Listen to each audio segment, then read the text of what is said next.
একটি নতুন ভিডিওতে আপনাদেরকে স্বাগত জানাই। তো এই যে কাল চলে এসেছি বাবার বাড়ি। অনেক দিন পরই আমি এলাম বাবার বাড়ি। আর আমার মেয়ে এলো তার দিদুন বাড়ি অনেক দিন পর। স্কুল আরম্ভ হওয়ার পর থেকে সেভাবে আসাই হয়নি। অনেক দিন থাকবো বলে আর আসতেই পায় না, কারণ ওর স্কুল থাকে। স্কুলে ছুটি পড়াতে এই যে বেরিয়ে পড়লাম তিনজনাতে। আর আমার মেয়ের একটা আবৃত্তি প্রতিযোগিতাও ছিল, সেজন্য আর মাঝে আসতে পাইনি। তো অনেক দিন ধরেই ইচ্ছা, ওরও খুব ইচ্ছা যে চলো দিদুন বাড়ি। তো চলো, অনেক দিন পরই যাওয়া হচ্ছে, তাই ব্যাগটা বেশ বেঁধে সেধে নিয়েছি, বড় ব্যাগই নিয়েছি প্যাকিং করে।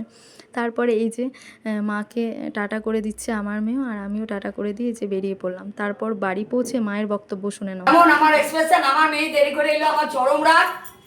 আমার দিদুন বেলা 2টোর সময় আসছি, জল খাবার খেতে পেলো না, একবারে ভাত খাবে, তাই আবার কি এতটা পরিমাণ দেরি হয়ে গেছিলো, বেরোতে বেরোতেই বাড়ি থেকে অনেক দেরি হয়ে গেছিলো। তারপর পৌঁছাতে পৌঁছাতে প্রায় 2টো পার হয়ে যায়। তারপরে এই যে হাত পা ধুয়ে মা এসে খেতে দিয়ে দিল। এদিকে মা রান্না করেছিল পোলাও, মাংস, আলু পটলের দম আর বড়া ভাজা। তারপর সকালের আকাশটা দেখো কি মেঘলা মেঘলা, আর আমাদের বারান্দা থেকে এই যে NH-34, আর এই বারান্দাটা নতুনই করা হয়েছে। তারপরে দেখায় আমার সেই ঘর যেখানে থাকতাম। এই দেখো, এই ঘরে আমি থেকেছি আগে।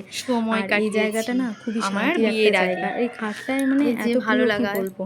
এখনো এসে জানো তো মনে হয় যে এখানেই থাকি, উপরেই থাকি, কোথাও যেতেও ইচ্ছা করে না।